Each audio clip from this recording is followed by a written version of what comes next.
নমঃ ভগবতে বাসুদেবায়। জয় শ্রীকৃষ্ণ। রাধে রাধে। নমস্কার শ্রোতা বন্ধুরা, ভক্তিকথার একটি নতুন ভিডিওতে আপনাদের স্বাগত জানাই। আজ এই ভিডিওতে আমরা সফলা একাদশীর ব্রত মাহাত্ম্যটি শ্রবণ করব। পৌষ মাসের কৃষ্ণপক্ষের একাদশী হল সফলা একাদশী ব্রত। অনেকের মনেই প্রশ্ন আছে, কবে পালন করা হচ্ছে সফলা একাদশী ব্রত। সেক্ষেত্রে বলি, 15 ডিসেম্বর 2025 সোমবার বেশ কিছু জায়গায় এবং ভারতের কয়েকটি রাজ্যে এই একাদশী পালিত হলেও পক্ষবর্ধিনী মহাদ্বাদশী যুক্ত হওয়ার জন্য পশ্চিমবঙ্গ সহ ভারতের বেশিরভাগ রাজ্যে এবং বাংলাদেশে 16 ডিসেম্বর মঙ্গলবার সফলা একাদশীর ব্রত পালন করা হচ্ছে। পক্ষবর্ধিনী মহাদ্বাদশী কি সেটা একটু জেনে নিই।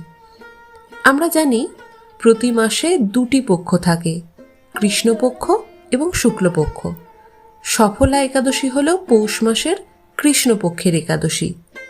কৃষ্ণপক্ষের 15তম দিনে যেটি হচ্ছে সেটি অমাবস্যা, আর শুক্লপক্ষের যে 15তম দিন সেটি হলো পূর্ণিমা তিথি। শাস্ত্রে বলা হয়েছে, যদি কোনো একাদশী তিথির পরের দিন যে অমাবস্যা বা পূর্ণিমা তিথি সেটি যদি সারা দিন রাত থেকে পরের দিন প্রতিপদেও কিছুক্ষণ বর্ধিত থাকে, তাহলে তার পূর্বের দ্বাদশীর নাম পক্ষবর্ধিনী মহাদ্বাদশী। সেক্ষেত্রে পূর্বের একাদশী মহাদ্বাদশীতেই পালন করতে হবে। বলা হয়, যারা এই মহাদ্বাদশী পরিত্যাগ করে তাদের নরকে গমন করতে হয়। সেই কারণে এই মহাদ্বাদশীতেই একাদশী তিথি পালন করতে হবে। এখন আমরা সফলা একাদশীর ব্রত মাহাত্ম্যটি শ্রবণ করব। জয় শ্রীকৃষ্ণ। রাধে রাধে।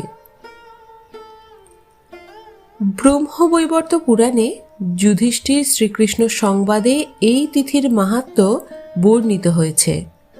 পৌষ মাসের কৃষ্ণপক্ষের একাদশীর নাম সফলা।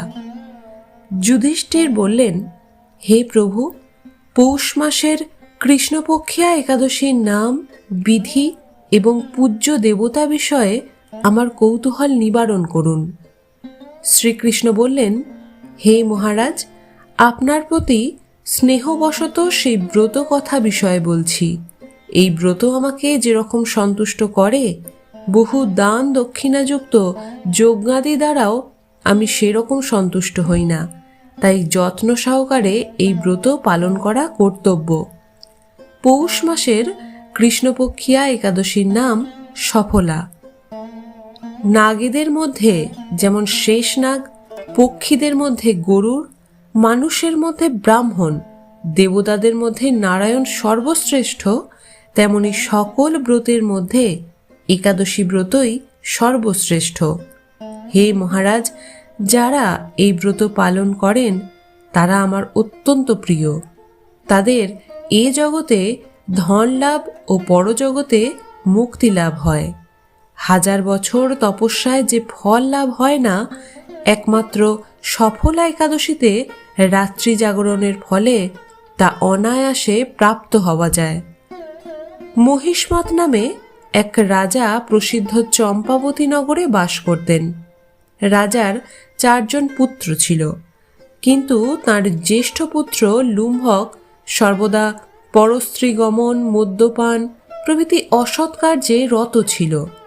সে সর্বক্ষণ ব্রাহ্মণ, বৈষ্ণব ও দেবতাদের নিন্দা করত। পুত্রের এই আচরণে ক্ষুব্ধ হয়ে রাজা তাকে রাজ্য থেকে বার করে দিলেন। স্ত্রী, পুত্র, পিতা, মাতা, আত্মীয় স্বজন পরিত্যক্ত হয়ে সে এক গভীর বনে প্রবেশ করল। সেখানে কখনো জীব হত্যা, আবার কখনো চুরি করে জীবন ধারণ করতে লাগল। কিছুদিন পরে একদিন সে নগরে প্রহরীদের কাছে ধরা পড়ল, কিন্তু রাজপুত্র বলে সেই অপরাধ থেকে সে মুক্তি পেল। পুনরায় সে বনে ফিরে গিয়ে জীব হত্যা ও ফলমূল আহার করে দিন যাপন করতে লাগল। ওই বনে বহু বছরের পুরনো বিশাল অশ্বত্থ বৃক্ষ ছিল। সেখানে ভগবান শ্রী বাসুদেব বিরাজমান বলে বৃক্ষটি দেবত্ব প্রাপ্ত হয়েছে। সেই বৃক্ষতলে পাপ বুদ্ধি লুম্ভক বাস করত। বহুদিন পর তার পূর্বজন্মের কোনো এক পুণ্য ফলে সে পৌষ মাসের দশমী দিনে কেবল ফল আহারে দিন অতিবাহিত করল। কিন্তু রাত্রিতে অসহ্য শীতের প্রকোপে সে মৃতপ্রায় হয়ে রাত্রি যাপন করল। পরদিন সূর্যোদয় হলেও সে অচেতন হয়েই পড়ে রইল।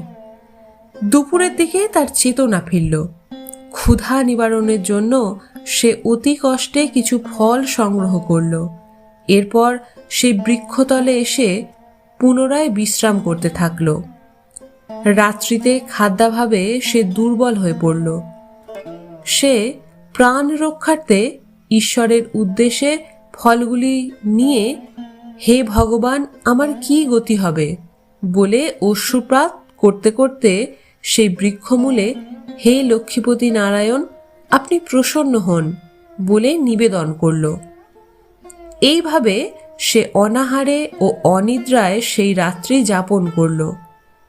ভগবান নারায়ণ সেই পাপী লুম্ভকের রাত্রি জাগরণকে একাদশীর জাগরণ এবং ফল অর্পণকে পূজা বলে গ্রহণ করলেন।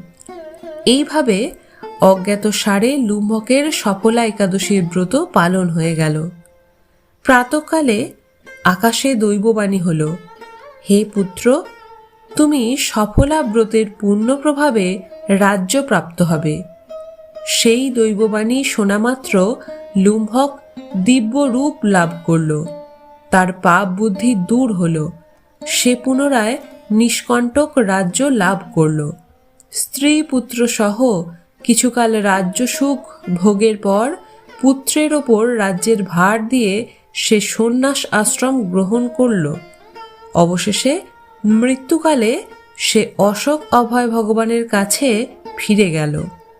হে মহারাজ, এভাবে সফলা একাদশী যিনি পালন করেন তিনি জাগতিক সুখ ও পরে মুক্তি লাভ করেন। এই ব্রতে যারা শ্রদ্ধাশীল তারাই ধন্য, তাদের জন্ম সার্থক, এতে কোনো সন্দেহ নেই। এই ব্রত মাহাত্ম্য পাঠ ও শ্রবণে মানুষের রাজসূয় যজ্ঞের ফল লাভ হয়। শ্রোতা বন্ধুরা, একাদশীর দিন অবশ্যই তুলসীকে জল নিবেদন করুন এবং তুলসী পাতা ভগবানের পাদপদ্মে নিবেদন করুন।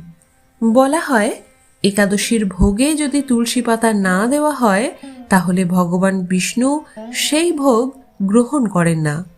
সবশেষে একটাই কথা বলার, একাদশীর ব্রত পালনের প্রকৃত উদ্দেশ্য উপবাস করা নয়, নিরন্তর শ্রী ভগবানের নাম স্মরণ, মনন এবং শ্রবণ কীর্তনের মাধ্যমে একাদশীর দিন পালন করতে হবে। এই দিন সমস্ত রকমের সমালোচনা, মিথ্যা ভাষণ, রাগ, পরনিন্দা ইত্যাদি থেকে দূরে থাকুন এবং আনন্দের সাথে একাদশীর ব্রত পালন করতে থাকুন। যদি একাদশী সংক্রান্ত কোনো রকম কিছু প্রশ্ন থাকে তাহলে তা কমেন্টে জানাতে পারেন। সকলে ভালো থাকুন, সুস্থ থাকুন। মঙ্গলময় ঈশ্বর আপনার মঙ্গল করুন। জয় শ্রীকৃষ্ণ। রাধে রাধে।